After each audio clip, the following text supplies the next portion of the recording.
Well, hello, everyone. Welcome to another Fired Up Friday with Candidly Tiff and I. We are so glad that you joined us today. And please hit the whatever platform you're viewing us on, hit those hearts and the like buttons, help the algorithm, help us to grow our reach. We're so glad that you are joining us here today. And, being that it is February 6th, we're in the beginning of Black History Month. And I, kind of talked to Tiff a little bit. One of the things I wanted to get into was the just aggressive attempts at erasure of our Black and Indigenous history. And it is really sickening, but it is probably one of the reasons too that I lean into history. I'm a bit of a history nerd and have a lot of friends who are historians because it really is important. And I think that is part of the problem of how we keep coming back to these same issues in our country is because people don't know our history. People continue. I really detest hearing people say, this is not America or this is not who we are. Like, really? That tells me you don't know our history, because it's Exactly. exactly who we are. It's just playing out really, really loud now. But most Black people in this country understand this is who we really are. And we don't want, it's not who we should be and what the founding documents, purport us to be. And it is why Martin Luther King talks about bending that moral arc so we can get closer to the promise of America, you know? So Right. I'd love to hear your thoughts on some of that, Tiff. No, I agree with you. I think the concept of this is not America. Actually, this is America, and this is what the foundation, like you said, of the Constitution of America was built upon the premise that there was not equal rights. I mean, there just wasn't. So we went from a period of slavery to then we went to to then having a period of like reconstruction, and then we get Jim Crow, and I don't know what you want to call what we are in right now. Reconstruction 2.0 or Jim Crow It's 2.0. kind of like a mix of everything put together, and so we have a time frame where I feel like it starts in 2008 until now, because I was reading articles. Like you said, I love history, and I was kind of going back in time because someone mentioned, just primaries as we're talking through different primaries, and I was like, well, you do realize that in 2008 there was a racially um it was a racial, I hate using the word racially charged, but it was. I mean, Obama was running, Hillary, and they were going back and forth because people were saying racist things. So this is everything that's happening now has happened before. It's like, but why have we not learned our lessons from those things? And Well, that is the part that I think that we are regressing in. We're regressing back to a time where people want to be the boss, to be in charge of the Democratic Party. Yes, their Democratic Party once was the party of Jim Crow. And mhm. then we had the Dixiecrats, and things started to shift, and those people that were not happy with the civil rights movement moved to the Republican Party. People love to forget that. They try to say, well, the Democrats were the ones who were doing Jim Crow and were enslaved people. Like we don't know the history of what happened, and Because history continues. It doesn't, it's not stagnant. it's not stagnant. And we see the impacts of Obama winning, and then there's the before, and I feel like there's the after of Obama winning, and we have gone through different iterations of this. We obviously, Joe Biden was elected, but now we're with this man 2.0 once again, and he is insanely racist. Today what he posted was racist. Was And it, are you talking about the picture of the pre, that is disgusting. And this is again, like, don't tell me that everything isn't about race in this country. Right. Because every time Black people start to gain any prominence or power, it all comes flowing out. And that is the same kind of imagery. It's one of the reasons why I don't like Blackburn, because when she was in the state house, when he was elected president, her and Black Representative, they had a lot of racist memos and emails and things being exchanged with a lot of disgusting racist imagery attached, like monkeys and things like that. And they did that throughout the Obama's presidency. I mean, what they tried to do to the first lady, and they still continue And they, to I mean, do it. she was the thing is in that imagery, in that picture, she was out in front, and it just plays onto what the racists are saying and how they are doing. And this is not new. Again, we talk about history. Ronald Reagan literally was calling people, monkeys, apes, whatever you want to call it, gorillas. I don't know, whatever animal you want, that whatever, whichever one you want to use.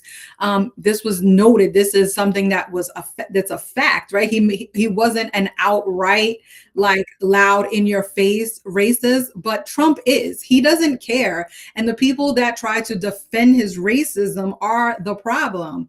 I did see Tim Scott say, he was like, this is like the worst thing that whatever. I don't care what you say, Tim Scott. You have allowed this to go on. You know this man is racist. You suck up to him.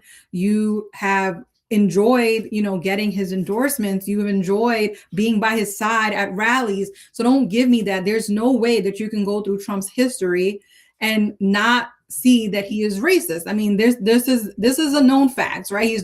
He's many things, but he is most definitely racist. Yes, and And anybody trying to whitewash yeah, that or soften it is out of their mind, and they don't want us to believe what we see, to believe our own eyes, what he says and what he does, you know? yeah. And it's not that Trump is racist towards one group, or he's racist towards every group. I mean, we see it with the Latinos, you guys, that he doesn't like you either.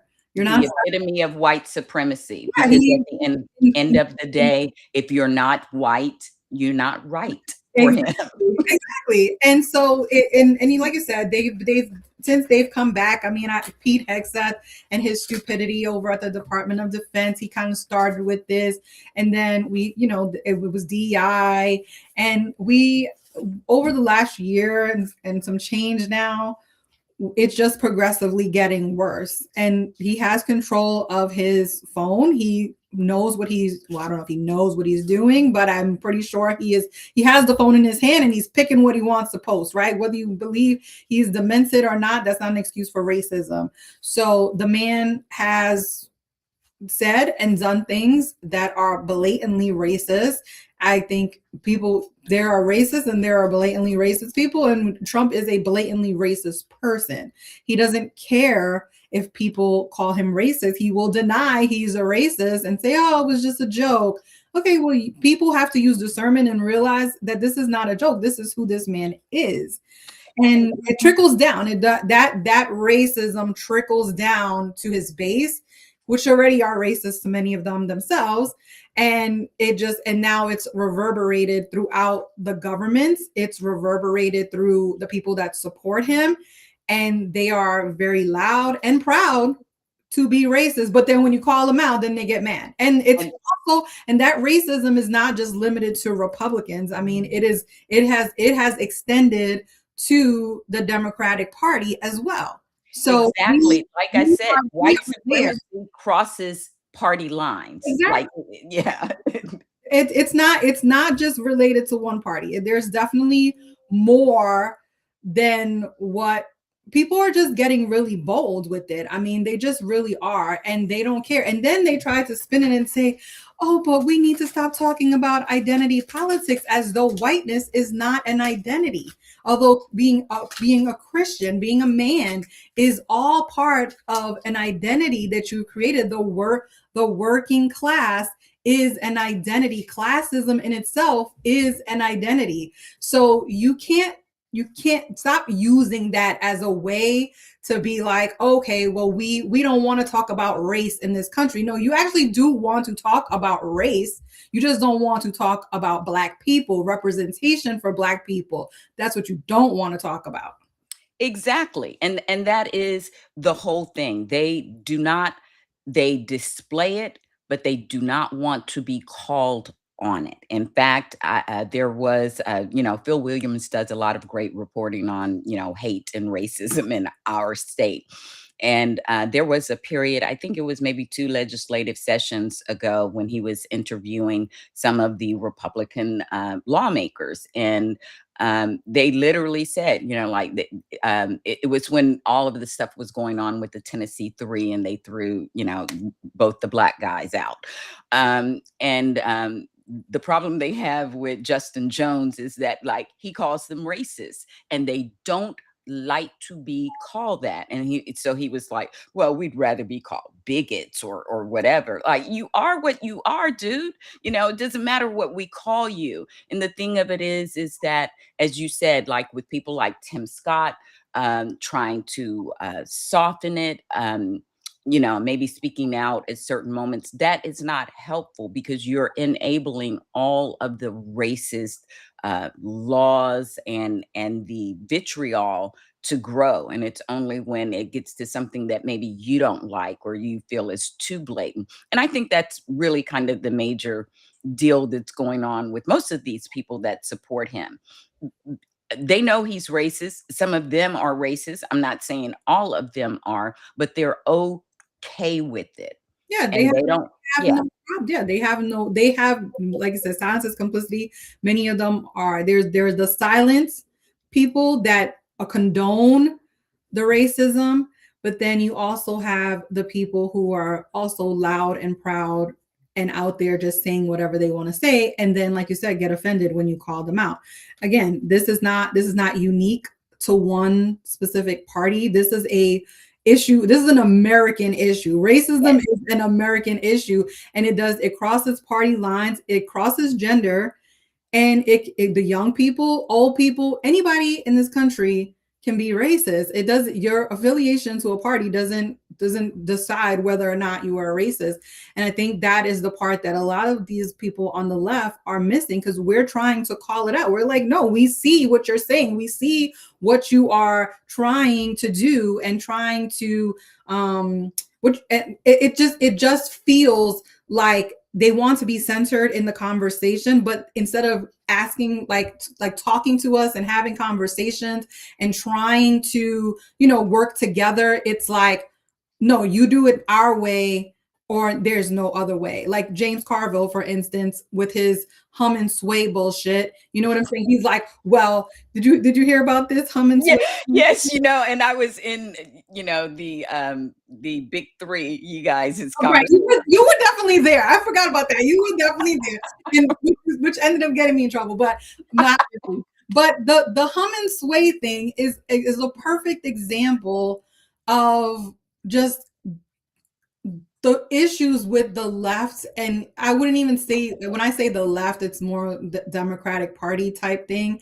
There's the leftists, but on the left specifically, you have these older white men who they just say stuff, and you just scratching your head like, do you realize that the base of the party is Black women, Black people? Like, what are you even thinking to say? Well, we can go two white people can be on the ticket, and okay, fine. If people wanted to have and vote for a white person to be the Democratic nominee, and they decide that they want to pick a white person, there is literally nothing that we could do about it other than not vote for them. It is always a possibility, but then to throw in about a fish fry and the humming and swaying, and it's like, okay, dude, you sound so out of touch to reality of what the situation is.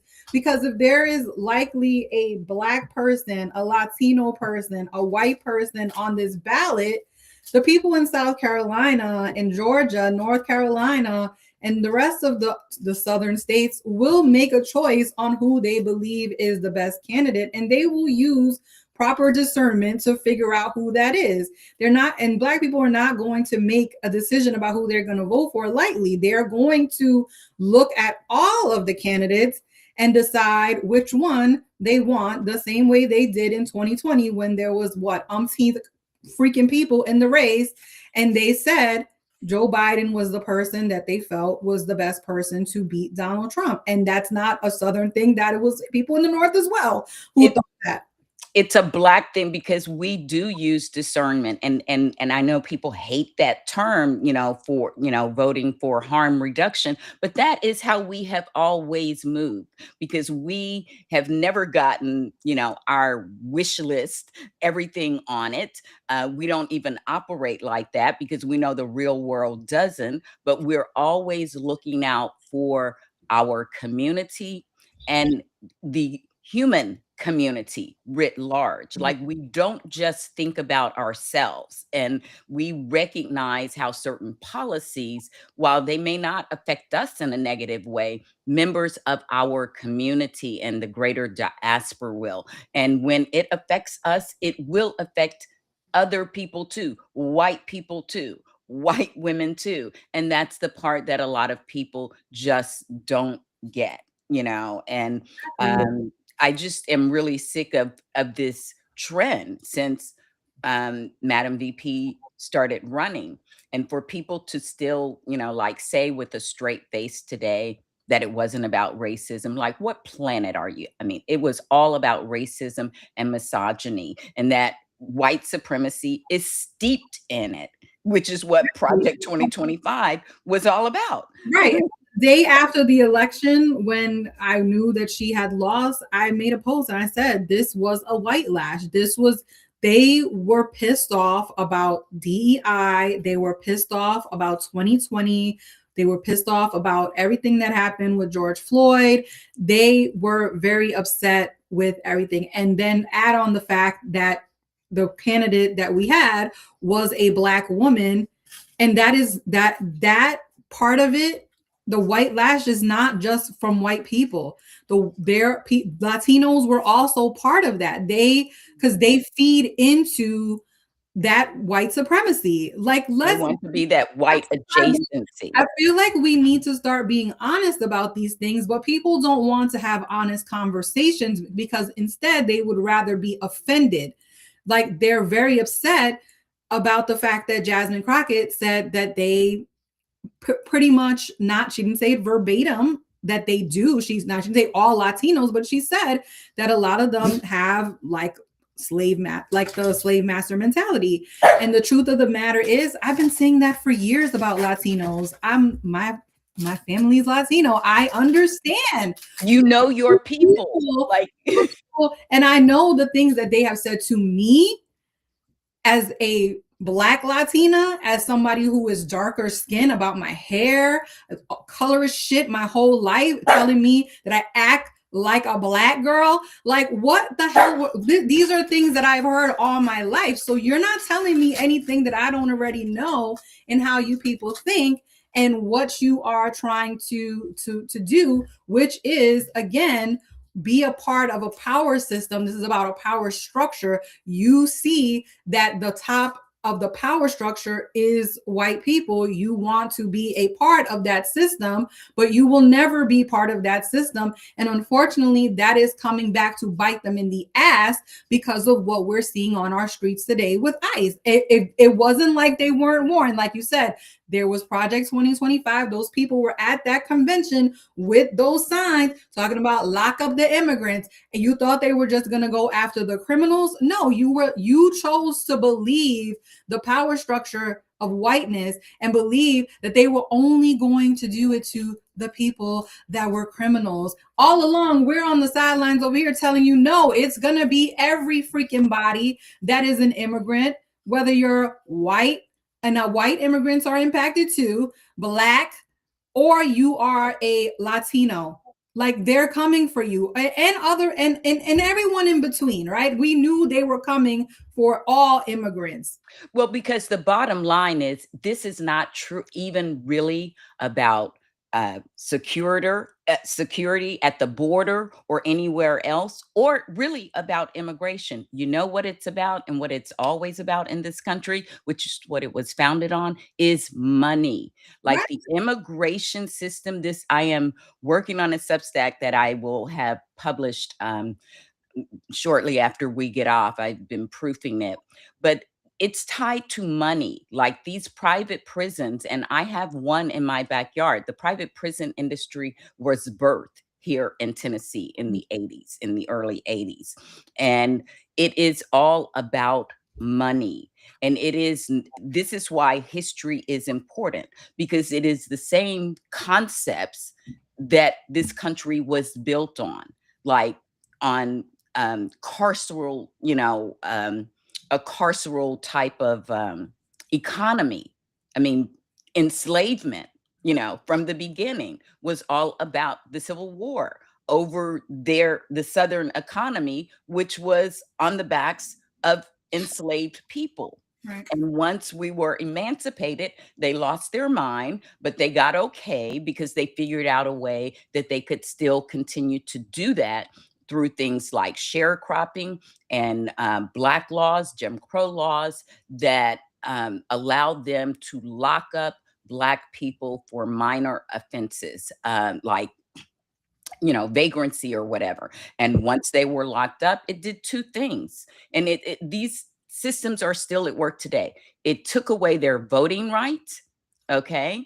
And it also allowed them to be leased out to make money, because convict leasing was an economy that grew after, emancipation. And today it is no different. These detention centers are money making centers. They are the new plantations. They get money for the bodies in there. And one of the testimonies that we heard, I don't know if you listened to it, but I've listened to several of those, and I'm so glad that the Dems had that forum. It was heartbreaking to hear, but these things too need to be recorded in our history. But this one woman's testimony who had been taken by ICE, and she was disabled, which is just totally disgusting. But she talked about how they didn't refer to them as people or, subjects, or they refer to them as bodies, bodies, Yeah. like just really humanizing people. And that is what has always been done by those who wish to profit off of the confinement of others. And it's steeped in our history. And that is why our history is important. And they don't want to tell about that part. They want to use the excuse of healing the nation. No, first of all, it's an excuse for you to escape accountability, Exactly. but it's also a pathway for you to bring this crap back again in a different form, because this is the same thing. They're using new tools, but it's the same system that has been in place in this country since its founding. I mean, these people want to put people in manufacturing buildings. I mean, they were stopped here because they were trying to put one like 15 or 20 minutes from my house. So Mhm. our county executive, not mine, I mean, when Maryland is like you literally in one county, the next minute you're in the next Right. county. We are very close to one another. So while it's in the next county, I'm watching Rachel Maddow. I didn't even know about this, and I was so glad that she highlighted the fact that County Executive Calvin Ball, who's the neighboring county, he pulled the contract. I mean, they like basically I guess they needed to get like permits and stuff, and he was like, no, I'm not giving you. We're revoking your permits, and you're not going to build this there. We have another one in Western Maryland that Westmore is trying to stop, as well as other people there. So you're starting to see where they want to. It's like they want to throw thousands of people into these facilities that are not meant to house people. They are meant to house products. They are But see, there again, there's the connection, because right. they view them as product. It increases It's their bottom line. like they like people. I mean, like animals. That's the way they look at these people because Chattel slavery, just yeah, a new version. And don't get it twisted that if you think that people that we don't honestly, there's such a backlog within the system that some of these people that are undocumented, you may not know anything about what's happening with these people, because where are the people that were in alligator Alcatraz? Like, no Yeah. one knows where those people are. For all we know, they are out there working. They are enslaved. We don't know what they're doing. Yeah, slavery is no longer in America. But let's be real about this. They could potentially take those people and put them to work, right? The slave labor is a real thing in prisons, and these Mhm. people are incarcerated. Well, speaking of which, Core Civic has had several, and Geo as well, but Core Civic specifically, I know about it because, like I said, it's in my backyard. Have had lawsuits that they have settled, some for big dollars and others for just making and tweaking um, changes in what they call the things, but literally enslaving people to do cleaning, to do other things that they profited from, but the prisoners did not get any compensation for those things. Again, convict labor, it's just a new form of convict labor, in which all of it is about money. And I really am enjoying, I appreciate Maddow, because she has been reporting on this for some time, because I watch her. um, about all the places they are trying to put these facilities. And now, even in a lot of red states and red districts, they don't want that. Like I said, they, as soon as they start talking about putting it in their backyard, not in my backyard, Of course. and I wonder how Marsha Blackburn would feel, because Core Civic is headquartered in her hometown, Governor Lee's hometown. I don't hear them talking about putting a detention center Well, you there. well, you saw, well, I think, was it Roger Wicker, one of the senators, I think, was, he said he didn't want it in his, they were trying to do a warehouse and he said no. Mhm. So I mean, he acted for once, a Republican actually kind of got it right. He was like, it was a warehouse, and he said this is not a place where humans should be there. I mean, you wouldn't even put dogs there. Yeah. Like, you would just have a whole bunch of dogs. People. The thing is, the thing with I don't know if you saw this other story about the woman at the DOJ who basically told the judge to lock her up for contempt because she was overworked, and she was like, put me in jail for 24 hours because No, I missed that one. she said they were in court and in Minnesota, and the judge was telling, because they weren't responding, they weren't doing the things that the judge told them to do. So she told the judge, listen, I am so tired that you could just lock me up because I need sleep, so I can go to jail for 24 hours to get some rest because I am overworked. They're overworking the system, basically breaking the system from the inside and out. This is what they're doing, because you can't lock up thousands and thousands of so-called thousands and thousands of people who aren't even sometimes people who are criminals, that you're just locking them up because you have an issue with with them protesting, or you thought that they were a criminal and they really weren't. And then, so you are now jamming the court system. Not enough lawyers in the DOJ to handle this. These are all federal cases. There is not enough judges. We know that there's not enough immigration judges at the border. Hence, why there are so many people who are just waiting for their court date, and then people go to the court date, and then they're locking them up. The whole point of the reason why these people who may have crossed and were waiting for asylum, why they just there waiting for a court case, because there wasn't anywhere to put them. They just let them go. Yeah, it's a backlog, and as you said, as in many things, these things are tied together. Like, they're um, purposely breaking the system, but they profit from that too. It's True. kind of like with elections, them seizing, the voting rolls down in Fulton. I mean, they started as soon as he lost about election integrity, and it was always a dog whistle for them to get to this place of doing messing with our elections and making people think that there was a problem. And the whole election integrity thing is, they really are good at kind of naming issues, like even when they are not a real issue, and making people think there was a problem, but there wasn't. I mean, their own people said it was the most, secure election that we ever had. Matter. But they do what they do by naming something an issue, a prop, saying it's problematic, and then they start breaking all the levers and throwing sand in there and mucking things up so that it's a self-fulfilling prophecy. So now there are problems with it, but you created the problems, and now you want to be the answer and the savior to the problem that you created. It's a site, a head site that they continue to do. The thing is that they're screaming about voter ID, voter ID. You have to have voter ID.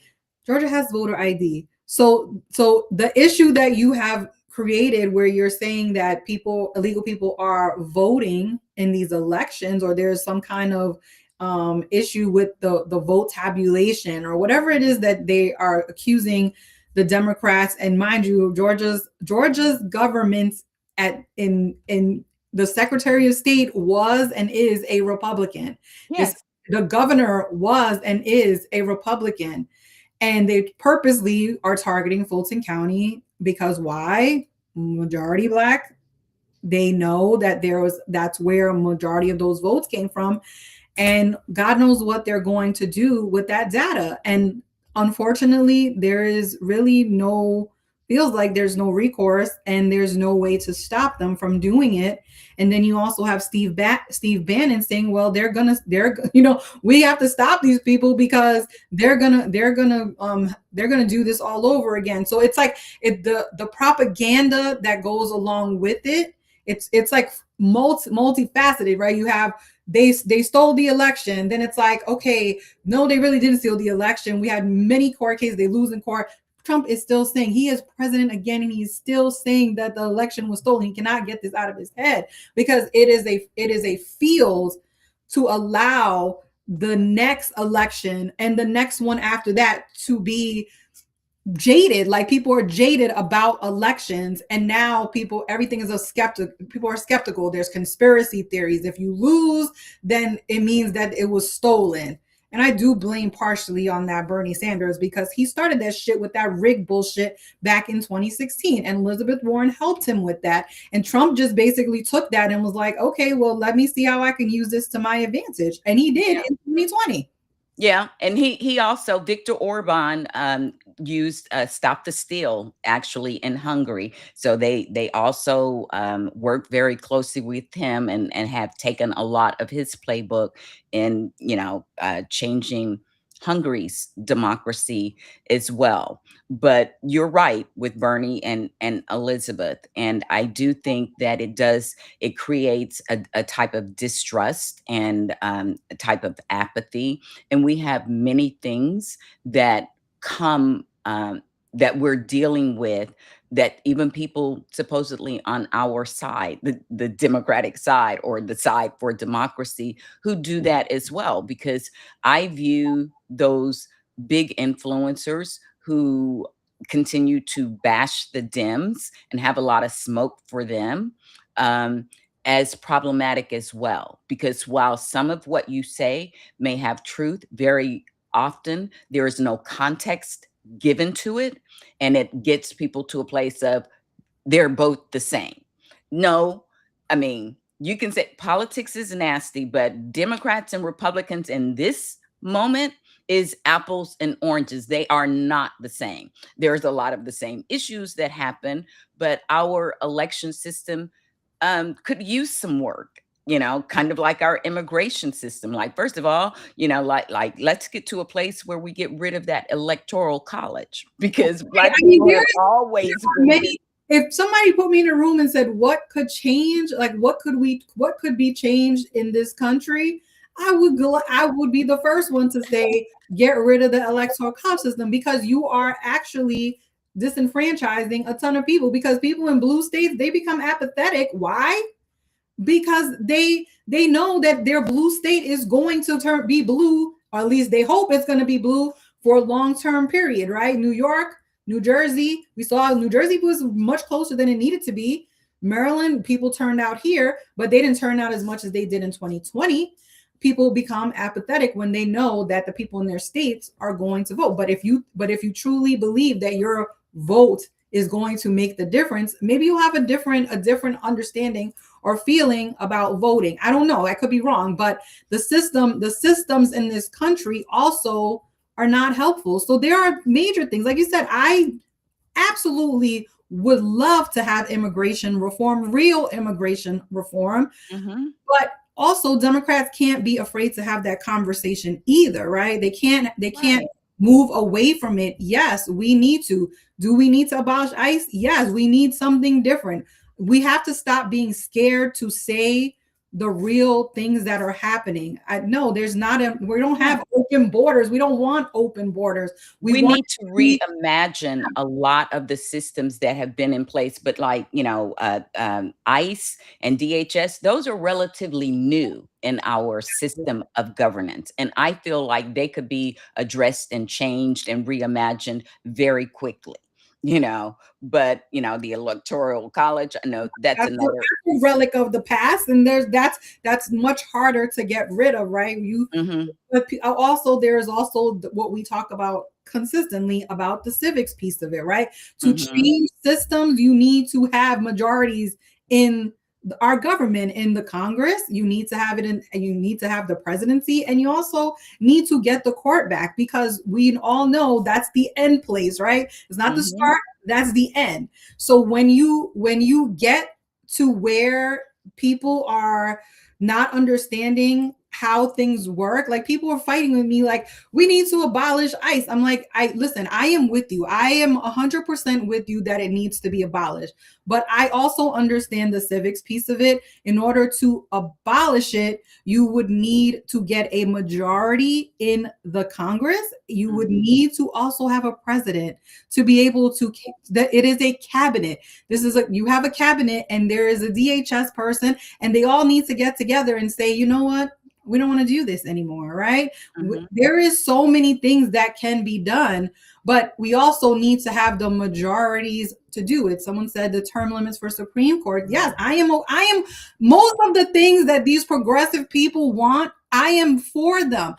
But I also understand the path that is needed to get them You're done. pragmatic and you're civically aware, and that's the thing. The same with me. Like, I don't disagree with the policies and the things that they want. I just don't think that the path in which they are trying to get there is politically strategic, and what it does is it keeps us stuck and fighting with one another, and that is really what we have to kind of get past in this moment, because truly at this moment, like, if you're still picking at Dems and you all have a lot of smoke for Republicans and what they're doing, or it's like the Dems are letting them do this, you've lost the plot. Like, right now we are fighting an autocratic takeover, okay, and there is only one party that can stop that from happening. Now, you can be petty if you want to about the members and about what they are doing and haven't done in the past and all of this stuff, but I know that those members want to retain a democracy. And, whether or not you like all the things about this democracy is another topic and issue. But that's the thing. When you vet your candidates and you are civically engaged, you can communicate and get representation to help you go about making those changes. And I do think the Democrats do not need to, be afraid to talk about those things, because I do think that is part of how they will connect with people, is instead of, like, combating the Republican propaganda, because I feel like that keeps them on the back foot in a defensive mode. Like, speak to people about the vision that you have, because the vision, the Democratic vision, is more embracing of humanity and our population at large. And the vision for the Republican Party is only for a few elite at the top to really have that uh, life and liberty and the pursuit of happiness. The rest of us are just supposed to work to help support that for Right. them. I Yeah. mean, And I think that's the part that bothers me, right? Is that it's like, why can't we listen, like you said, we're gonna have issue, we're not gonna always love the same candidate. When I think of Texas, we're not gonna all like agree maybe who the best candidate is, but the voters at the end of the day will decide who they think is, whether it is Jasmine, whether it is Salarico, the voters get to decide. We can argue about, what we the qualifications of the candidate. We can argue about what people think about a candidate. I mean, a lot of times they're just making it personal. Oh, it's a vanity campaign, da da da da. And stop telling us it's about that we want Jasmine because she's black. Like, I don't want Jasmine to be a senator because she's a black woman. That would be nice, but it's not because I want her to be the senator because she's black. I want her to be a senator because she's fierce. She says what she's we are qualified. thinking, right? She's qualified. We know that. I mean, it gets her in trouble sometimes, right? Because she says it too bluntly, but people are like, okay, well, that is like a problem more so. But at the same time, these same people are like, well, we need candidates that are authentic. You cannot have it both ways. You want an authentic candidate that you can control. There is a difference. You don't want authenticity. You want one that won't hurt your feelings. You want them to fit in a box that you have created on how candidates are supposed to act, and what will not make the white people in Texas upset, or the Latinos upset, for telling them the truth about how the hell they act. So you don't really want an authentic candidate, because if you wanted authenticity, then you would accept Jasmine for who she is and what she's trying to do. Maybe at some point you say, okay, well, this could cause some kind of harm with this community. Okay. But maybe that community needs to hear the freaking truth, like I said, about what it is that they are doing and who they are harming. Because somebody has to start telling the truth. Like, you cannot keep We can't catering to these people. we Like, can't keep avoiding that conversation. It is a very uncomfortable conversation for us to have, but people do need to understand how they vote against their own interest, and how they have these biases that kind of conditioned in, because as you said, wanting to tap into the power, you know, and they see that path with white people, and if that's a Republican, what have you, some of them will go that way. And if it's, between Democratic candidates, a lot of times they will see that white candidate as their path to power more so than the black person, because we have had our entire history had these narratives told about us. And even though, like, we can see with our own eyes that they're not true, it doesn't mean that some of that stuff hasn't seeped into the psyche of some people. And I mean, for me, it was very revealing. I want to believe the best in people. Like, I want to have allies from, other demographics and things. But again, after this last election, and people to say that it wasn't about race, and it's like, okay, you can keep lying to yourself, but stop lying to my face, right. because Ain't in you my know face. Like we say, they're constantly playing in our face. And it's to the point where I'm just so sick of it. Like Sharon said, a lot of it, what is revealing what we've already known about how people within the Democratic Party feel about the base of the party. They don't see the fact that 92% of black women showed up at the polls as something positive to say, you know what, let's work with them. Let's try to figure out their strategies. What No, it's instead, let's beat down your candidate and let's talk. Let's not lean into Oh, identity yeah, politics. let's not lean into that identity politics. And also, let's lie on people like these people want to lie on me or Kenny or whomever. Like, it becomes a very personal kind of thing where now it feels like you're they're not listening. Like the dude Keith Edwards, he was literally on a live with black women and a black man, and they were trying to tell him why he was wrong, and the man would not listen for nothing.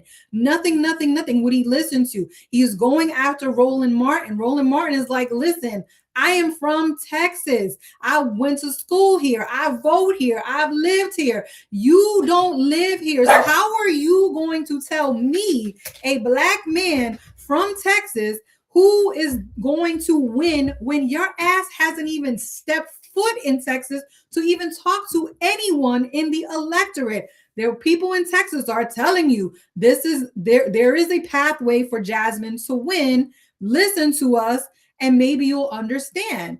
But no, they will not listen to logic. They will not listen to have understanding.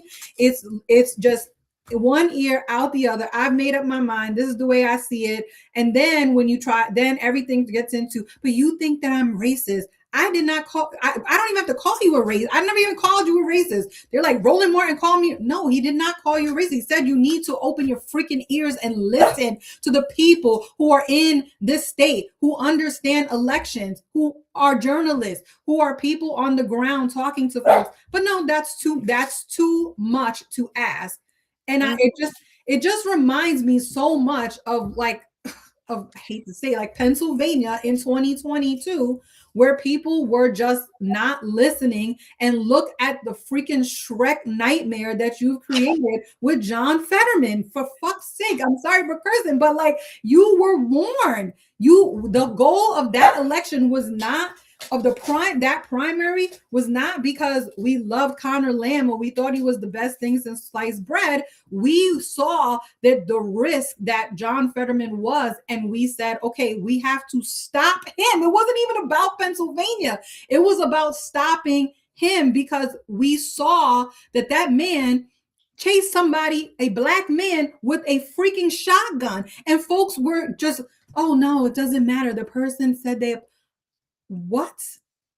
Exactly. Kind of like the one they got running up there in Maine now with his Nazi tattoos and all kinds of excuses. Like, y'all better vet. I can't vote in Maine, but y'all better do the work and vet your candidates so you're not electing a Nazi to Congress. But again, like I said, I am very offended because, as you said, with the Republicans, like, they appreciate their base. They know how to talk to their base. When the base start getting angry about things, they listen to them because they know those are the votes that got them there. And that is what I don't understand about a lot of the Democratic strategists and consultants or whatever. It's like, the numbers don't lie. Black women are the base of the Democratic Party, have been for a very, very long time. Yet you don't want to listen to them. You want to tell them, but they are the ones who continue to vote. And they are the ones who continue to do a lot of the work, because I know, as a Black woman, I am civically engaged, and in elections around me in the past, did a lot of work. You help raise money. I know that you do. I know many others that do. So you just want to ignore us because, again, that white superiority thinking has you thinking we don't know what we're talking about. Like, we're good enough for the vote and for the work, but we're not good enough to lead. Do you hear yourselves? Like, you're not literally saying that, but you are saying that. It's like the dog whistles are all there. Like, And it's very insulting. yeah, and I think for myself, like 2022, I spent so much time like trying to raise money. We had two Black women that were running for the Senate, and we raised over $100,000 to try to get elected. I'm not doing that now. I'm sorry, it's just not going to happen. I don't have the bandwidth to deal with my personal life and also deal with politics, to have to deal with the stupidity of these white men that keep coming at us sideways. I don't have the wherewithal that I used to have for politics. And that comes from trying to diminish our voices and trying to keep making it be something that is no longer fun for me. It's not politics is not fun for me anymore, and it's not supposed to be like a fun thing. But if you're going to do the work, you have to have a passion for it. You have to be able to want to get out there and take your this is your spare time. You're not being paid for it. It's not a Right. job. It feels like a job, but it's not a job, right? I mean, think about it. You were doing these shows, you were doing Advocacy Arena every day, Mm-hmm. every single day. You don't have the bandwidth to do that anymore. Why? Because No. you're beating us down so much, not physically, but mentally and emotionally. We are so beaten down that we don't have the time or the patience to do this. When it gets time to vote, yeah, we're going to vote. We're going to go support our candidates. We're going to go to events and do the things that we need to do. But I don't think the enthusiasm is there because it doesn't feel like we're appreciated. Exactly. That's it exactly. You expressed so much of what I was feeling before we got on this call. It was like, I mean, for me, it's a necessity. Like I do it because it's important, because I care. I'm a veteran. Like I volunteer to put my life on the line for this country. Like I love this country in a way that I know that it doesn't love me, but I do believe that, we, the people, I still believe in that aspect of it, and we have the ability to change it. So as long as I have breath, I will continue to work to do that. But my level of enthusiasm and the energy I devote to that has changed, because, as I said, to see the people that you are working for and with sometimes continue to take your work and ignore your voice and your concerns is very disheartening. And it that too comes with the history of this country, but we still continue to stay engaged, and we must and we will.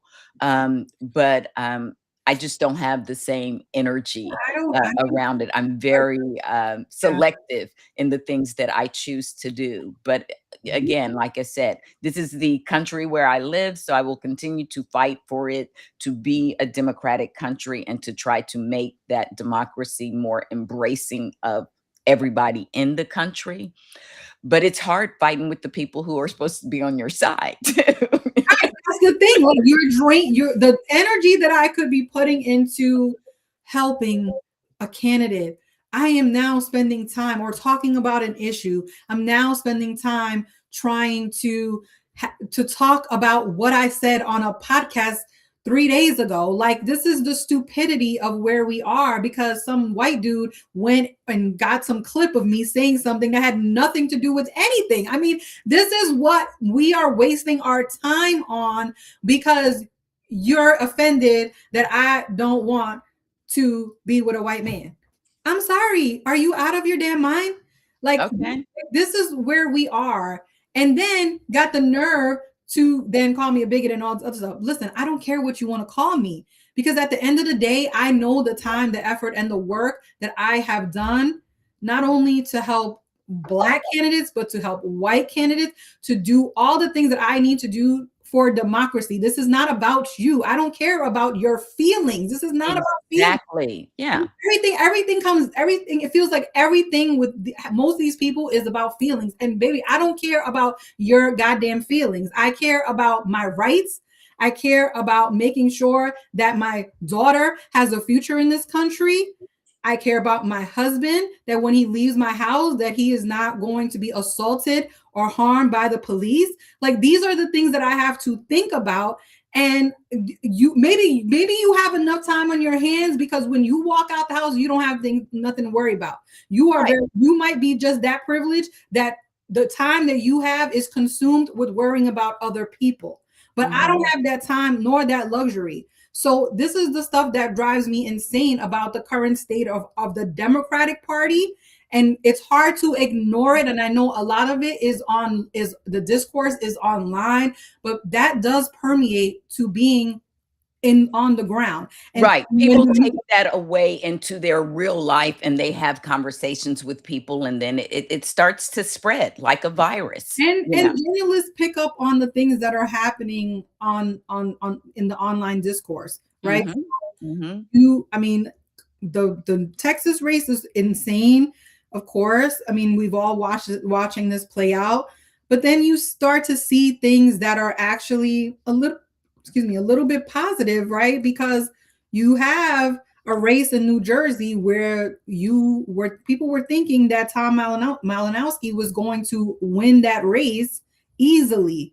Come to find out, the woman, I think her name is Analia, she is, I don't even know, she might have won right now, but she was not supposed to win. She spent like $215,000 on ads, but I saw her constantly on my damn screen, on my damn phone, doing interviews, talking to people. And that's what may have won her that race, because she was actually on the ground talking to people.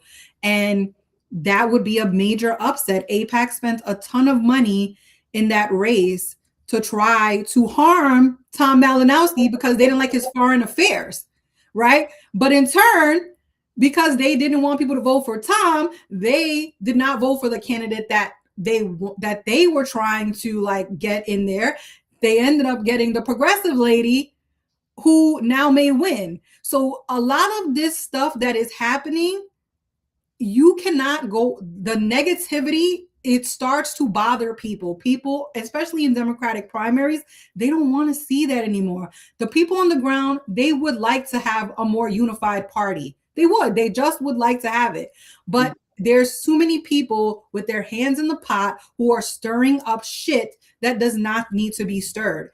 And it starts to feel like, okay, what is, does it come back to money? Does it come back to Yeah, because I think a lot of like, money and influence. yeah, the money and the influence, because people are being influenced with money to talk Mhm. negatively about the Democratic Party, and we need to Mhm. start recognizing that too.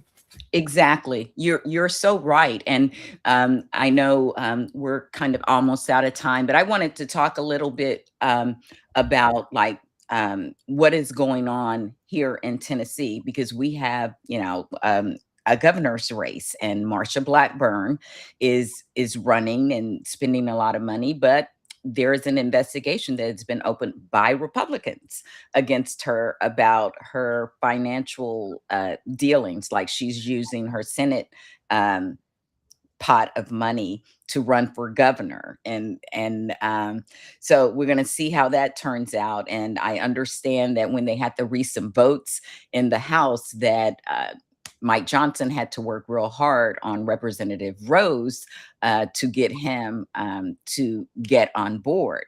And I understand that part of that was him because he's running for governor as well. And he was mad that they weren't giving him enough attention. And that's when I saw the thing come out about her campaign. So I feel like he is wanting the administration to like kind of pick him as their candidate. And so that's going to be a mess just all on their side. But we have quite a few Democrats running, but one that I think is standout and very qualified is Jerry Green.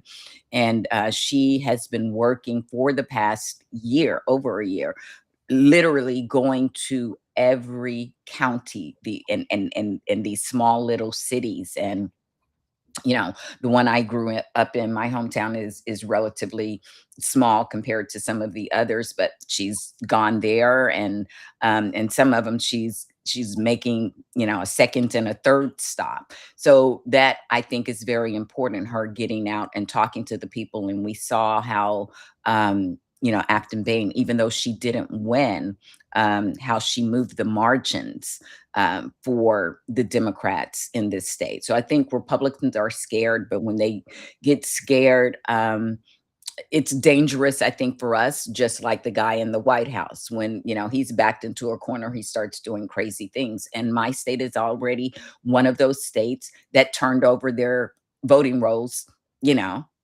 voluntarily. and they already do a ton of shit to suppress the votes. I can't imagine what they are going to do with those roles that they have. In addition to our state, our state motto, we're the volunteer state. Well, that really has come from volunteering to fight for our country, for democracy, and those types of things. But now we are volunteering to be the pilot program for state cooperation with ICE. And when I tell you, it's disgusting and it's scary. Like, they are putting forth bills here that will damn near make it impossible to live in this state as an immigrant. Like, they are trying to make every encounter that you could possibly have put a spotlight on you.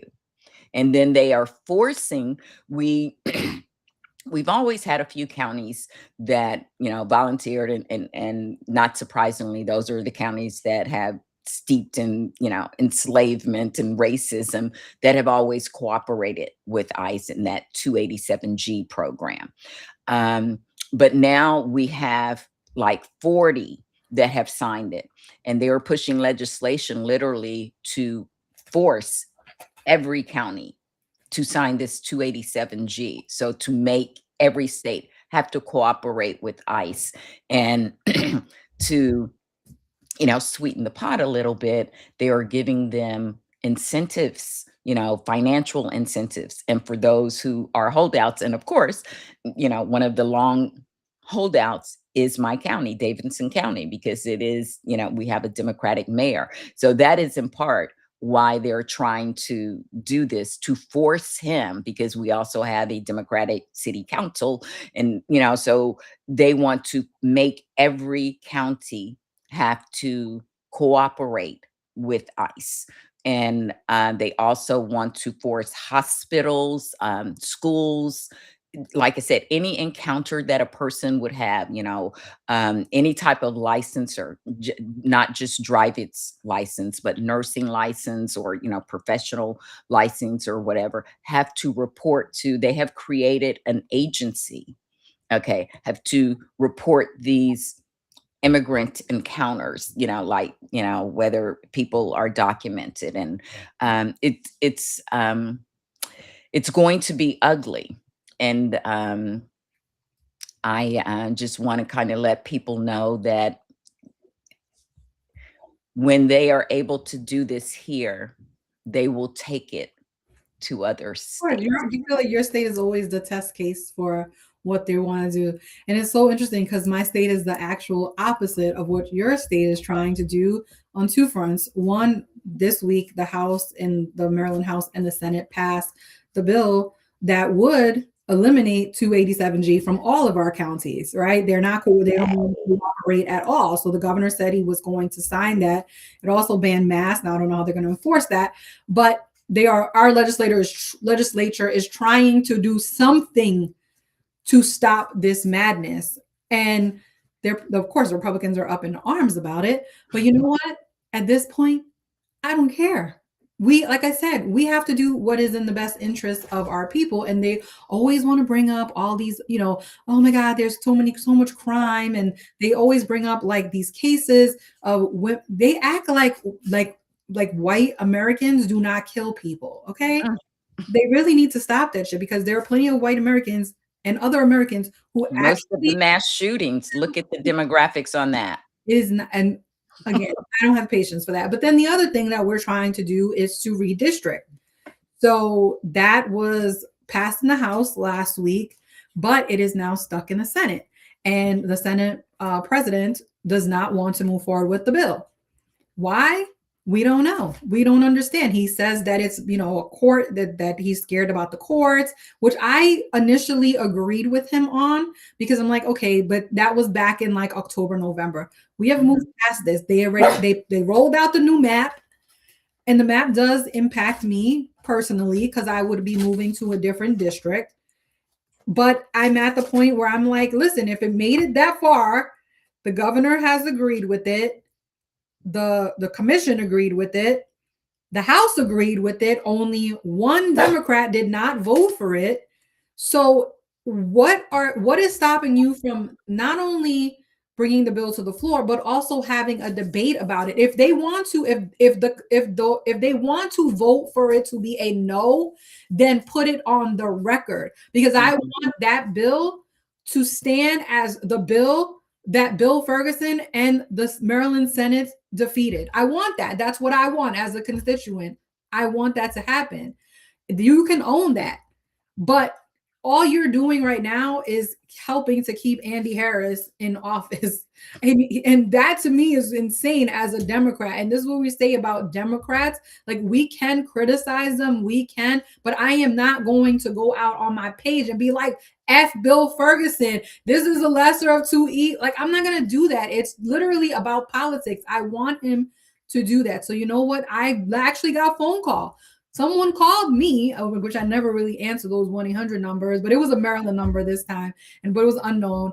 And it was someone calling me to say to ask me if I want to make a phone call to my state senator so that they can Mhm. move forward with this. You have to pressure these people to do this. We have one senator who stood up yesterday and said he's not voting for quorum unless they move forward with the bill. So the pressure comes from inside the house and the pressure comes from outside. So I ended up, the funny thing is they connected me to my senator, but it was not my actual senator. It was another senator, but I still and I know that senator, so it was kind of funny, but of course he didn't answer the phone. It was a staffer. And I'm like, can you just make sure that he votes for that bill if it comes up on the floor, and tell him to get it together. So there are people in this state that are doing the work, trying to get people to call their legislators or their senators to tell them to move forward with this.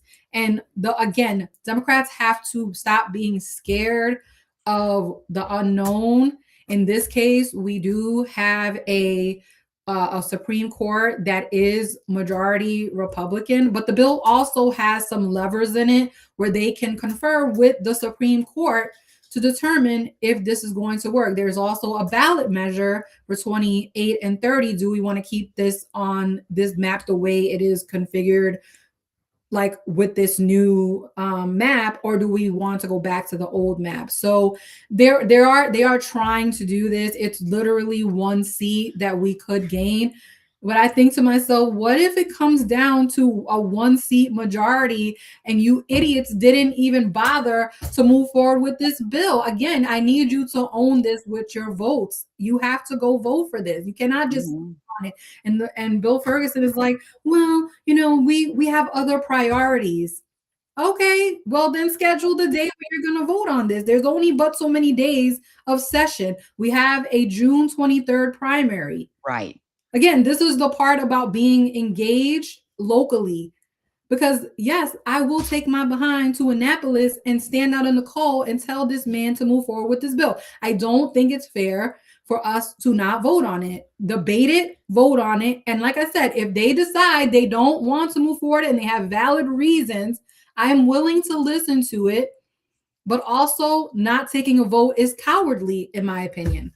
Very, very much so. And I appreciate you giving us that update. And, like in our, good trouble chat, I love hearing about the various things going on in different states. And that is really, truly, my thing is civic engagement. And wherever you are locally, you need to be engaged. You need to know and understand what's going on. Like every, state has elections for, their congressional representative, but sometimes you might have more going on. Like I have a governor's race and we have a mayor's race and those things. And those are the people who are impacting your life most directly. Those are the people actually that you have access to most, like you could have a conversation with them or their staff. And because they need your votes to get in there, trust me, they're going to be listening. I was the person who was taking those calls in the mayor's office and talking to them and relaying information to him. And it matters to them. They need to know that you care. They need to know how you feel about things. So I am always encouraging people to get involved, first of all, to know what is going on in your local community and races. And you don't have to love politics, but what you have to understand is that it's impacting your life. And so you can either choose to let other people make decisions about that, or you can be actively involved in this, helping to decide those decisions and find ones that are going to be in your community's best interest. But all of the fighting and crazy stuff, like I feel like people have more energy to give to online stupid shit than they'd have to give to Oh, actual absolutely. in real life things that are going on that matter, that make an impact, which, is again why, like I said, I'm also involved in Blue Tennessee, which is, an organization designed to help fund Democratic candidates running for state houses. And, like we haven't made a huge impact, but we're making some. And sometimes the impact that you make is not always, like life changing, and it's a over time type of thing, because they didn't gain the Republicans didn't gain the majority here overnight, but they got a big boost in 2010 when Obama was in office, and they learned some things with their red map thing using some AI stuff. They got a lot of it, but we have tools and we have smart people and candidates, and people just have to want to be involved in their government, in their governance, Exactly. No, for sure. Look, they flipped that seat in Texas, right? Of all places, no one thought this person was going to do that, and they did it. We have flipped other seats, so there is possibility of doing it. Like you said, people have to get up off their ass and actually be engaged. And the candidates have to go and meet the voters where they are. And this is a whole process. But honestly, just listening to people, just I mean, we have a show. I have a show on Wednesday where we talk about all these things, but we actually know what we're talking about. See, this is the problem. Mhm. There's a lot of people that are out there that don't know what the hell they're talking about, and they just go off of vibes and how they feel. We actually present facts. We are on the ground. We're talking to people, and these are the people that I want people to listen to, not people that just have a high follower count who just say reckless things and do not have any receipts to back it up. And I'm getting tired of it because I'm tired of having to correct the Right. stupidity. And they're just going off of vibes and feelings and Who people who care about, like, entertain. exactly. We're done with feelings. With Yeah, and entertaining. Don't, politics don't have to entertain you, okay? But they need to contain facts. And the fact that we are in deep in an information war that is being waged by our current administration, already making it more difficult for people to have access to information. I mean, they already took the funding away from, like NPR, PBS, and those types of things. And, they put a Trojan horse there into CBS, and, God knows what that's looking like. They've had Fox for as their propaganda horn for a long time, but they may not have the others as, like horns like Fox, but what they don't do is to report facts. They suppress stories, or they both sides things. So people are not actually getting informed. And I think that it is Jefferson, I can't remember the exact quote, one of the founding fathers, who actually said, like, that is why the free press is in the Constitution, because we are a representative democracy. And in order for people to be able to discern and decide about their representatives, they need information. Okay. And so they're cutting off our sources of information. So it's incumbent upon every citizen and individual to find your own trusted sources, not just vibes, not just people who are entertaining you, but people who are giving you facts. And I mean, and sometimes that can be done in an entertaining way. And I'm not saying there's not a we, place for that. I mean, there is, and I think that also helps. The two things have to be coupled together. Mhm. You cannot just, it cannot just be, okay, well, I'm just going to say whatever I want. There has to actually be some facts behind it, and I think Kenny actually does a really good job of doing that with his That's the thing. I love him. all his foolishness that he does, that it's actually engaging for people, and it kind of I don't like it makes it more realistic and more fun because politics should not be it doesn't have to be boring. No. Some people for some people it's just okay, just tell me who the candidates are. I'm gonna go. But as a person like you and I who are engaged, I have had plenty of good events that I've gone to. I have had many talks. We are invested in this. It is Mhm. something that we care about. But like I said, when you don't appreciate us, it's really hard to want to continue that grind for free, right? A lot of it is for free. Exactly. We don't have the backing that a lot of these I don't have a team like Tiff knows. When I came on, I was the just struggle talking is about real. like, We don't have producers and all this other stuff to do our shows. This is us wanting to be able to spend our Fridays every other Friday with you guys to be able to have conversations and kind of hear what's going on. And I hope that it is beneficial for people, but it just we do it because we care. It's not because we have to do it. We could be going shopping, you know what I mean? Like there's other yes, things to do, like I'm I about could be to have. crafting, which is my real love. I love making stuff, you know. So I mean, I'm going about as soon as we get off here, I'm going to happy hour. Like you have to also decompress all of this stuff that is happening, and talking about it is helpful. Go do your normal life. Like they said, go touch grass and get yes, out and do stuff because we're not gonna. And I think it was Carrie that said you can't let them steal our joy. And it's true. We cannot allow people to steal our joy, although some days are harder than others. mm, But I'm telling you. them to do that. So I think, I hope you guys go and have a great weekend and enjoy, your family and friends and do something and get out the house. Absolutely. And if you're not following Candidly Tiff and I on Substack, please do so. And we both have our YouTube channels. Please follow and subscribe there as well. And as Tiff said, she has a weekly live with the fabulous Too Raw, Too Real Kenny and Zach, the Zactivist. And they are always, wonderful together. And of course, Kenny's gonna cut up. They make it fun, but it's always based in facts, and they put a little culture in there too. So tell them about that.